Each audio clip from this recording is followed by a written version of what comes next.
No cheese for you. You decide if it's real cheese or if it's fake cheese. With that being said, let's go. Astronomers have just discovered a new dwarf planet. Again? Didn't we just do that like 2 days ago and then 5 days before that and 7 days before that and 12 days before that and 13 days before that and 17 days before that? Seems to be like a trend. If I were all into pattern recognition, I'd be going ding, ding, ding, ding, ding. Or whatever. I don't know if you know this. Thor News is for winners, and that's why you're here. So stick around. We've got a video message. I'm gonna have to science the shit out of this. Hit the button, baby. Stay cool. This is a Thor News presentation. Thor News presents Party dance time. Welcome to the solar system. Well, thanks, Peter Dockrell.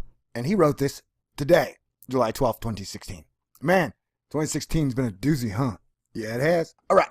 An international team of astronomers has announced the discovery of a new dwarf planet in our solar system, finding a distant object beyond Neptune that circles the sun in a spectacularly wide orbit. Man, she's so wide in all the right places.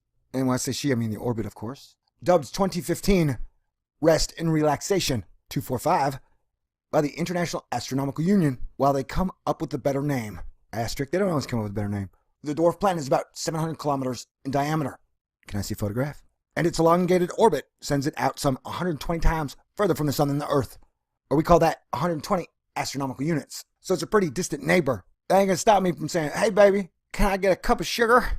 Astronomers are finding more of these dwarf planets in the Kuiper Belt all the time. Wait a second. That gets me to ask. Definitions are sticky, tricky, and sometimes icky. But why are they calling some of these a dwarf planet and some are just asteroids? We know what you gotta do to be a comet. You gotta be on fire and headed towards the sun. But I don't get how they're defining a dwarf planet versus an asteroid. Do you? Go ahead and leave your knowledge for me in the comment section if you can. All right, feeling a bit spicy, so let's go. In fact, the scientist who found it as part of the Outer Solar System's Origins Survey. Oh yeah, this thing again, the SOSOSO, or OSSOS. Say it's the largest osSOS discovery to date. Oh wow, that's interesting. Of the more than 500 trans-Neptunian objects, TNOs, identified by the survey, this one is the biggest. Okay, I guess Eris doesn't fall in that category. Can I see a photo from this wonderful survey? The icy worlds beyond Neptune trace how the giant planets formed and then moved out from our sun. Wait, are you saying that they formed around the sun like dingleberries and then just gravitated outward? I don't know about that. Then I'm not a big question disk theory believer anyway. You feel me? Sometimes planets move inward. Let us piece together the history of the solar system. Yeah, it sounds like a great idea, researcher Michelle Bannister. But almost all these icy worlds are painfully small and faint. That's what she said. No, seriously, she did right then. It's really exciting to find one that's large and bright enough we can study it in detail. Hey, I'm large and I'm super bright. So I was being cocky. The last thing I need is more people studying me. Oh my god, okay. Holy crap, this article's long. RR245's huge orbit, which you can see in the image above, takes about 700 years to circle the sun. And researchers say it's currently traveling in for its closest approach, which will see it get within 5 billion kilometers of the sun sometime around 2096. Man, right now I feel the urge to have a really giant telescope that I could sit out in the back and maybe a couple beers. I put the telescope in Colorado, maybe smoke too, and just kind of look in that region where all these TNOs, dwarf planets, are coming in to the sun. You know? I don't know. Sounds like an interesting thing to do to me, but I'm a dork, nerd, and a geek, so I must not tangent on too much. The closest approach, which will see it get within 500 billion kilometers of the sun, somewhere around 2096. Okay, how many AUs is that? Don't make me math calculator it. I'm in the middle of making a video here, can't you see? That's after spending hundreds of years at more than 12 billion kilometers from the sun. All right, see, now you got me doing math. I don't like math. Okay, so if it's 120, oh geez. So it's like a sixth. I think there was a fraction in there, a division. Huh. I mean, it's coming to about 20 AU. No, not close enough to hit Earth. Yes, close enough to push a bunch of asteroids and comets and stuff in. Maybe it's not that big. And they say space is giant. That's after spending hundreds of years at more than 12 billion kilometers from the sun. Although the team acknowledges there's still a lot to be confirmed about RR245's precise movements, as we've only been able to observe just a tiny fraction of its epic loop so far. Scientists think there were once many more of these dwarf planets in our solar system, but most were destroyed or ejected when larger planets in our solar system moved to their current position and ate them all, like Pac-Man eating dots, bro. Asterisk, that is not Bill Nye confirmed.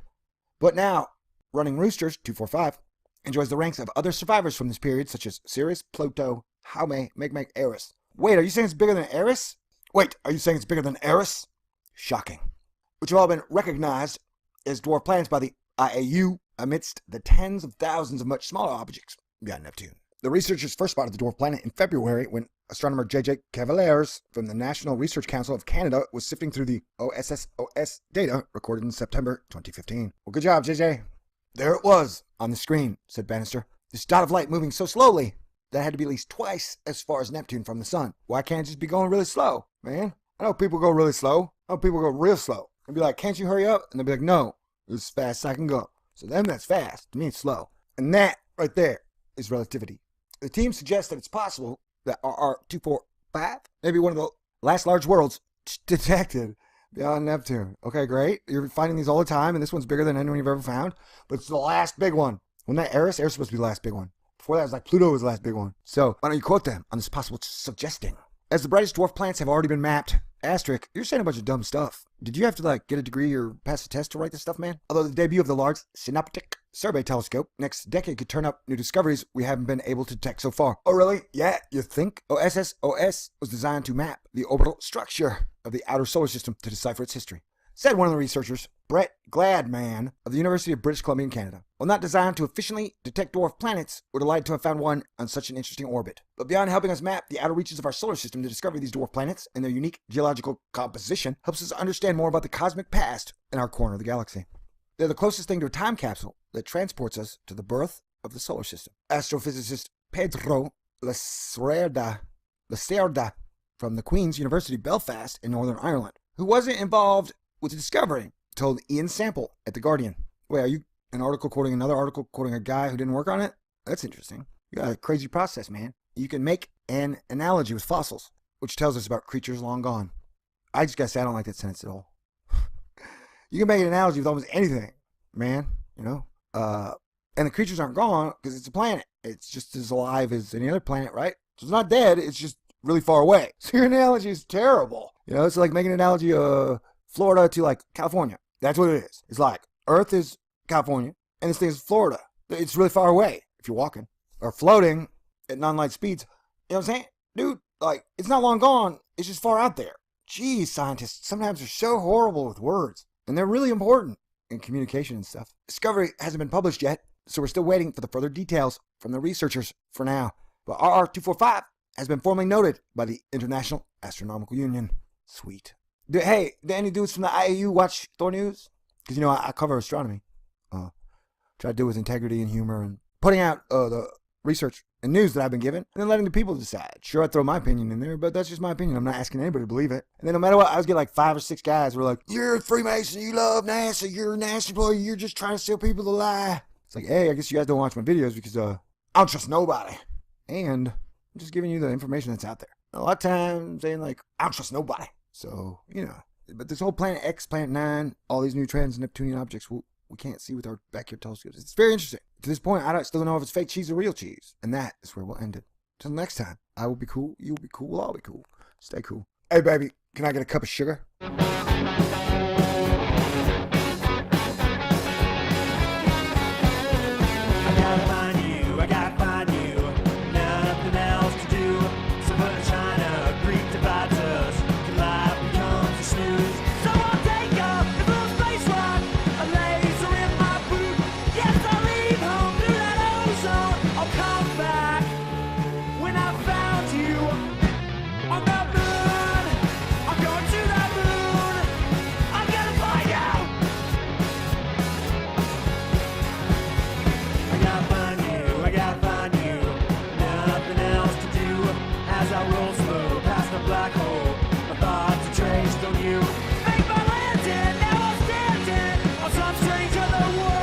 Hey, guess what? I got some astronomical nacho cheese for you. You decide if it's real cheese or if it's fake cheese. With that being said, let's go. Astronomers have just discovered a new dwarf planet. Again? Didn't we just do that 2 days ago and then 5 days before that and 7 days before that and 12 days before that and 13 days before that and 17 days before that? Seems to be like a trend. If I were all into pattern recognition, I'd be going ding, ding, ding, ding, ding. Or whatever. I don't know if you know this. Thor News is for winners, and that's why you're here. So stick around. We've got a video message. I'm gonna have to science the shit out of this. Hit the button, baby. Stay cool. This is a Thor News presentation. Thor News presents Party Dance Time. Welcome to the solar system. Well, thanks, Peter Dockrell. And he wrote this today, July 12th, 2016. Man, 2016's been a doozy, huh? Yeah, it has. All right.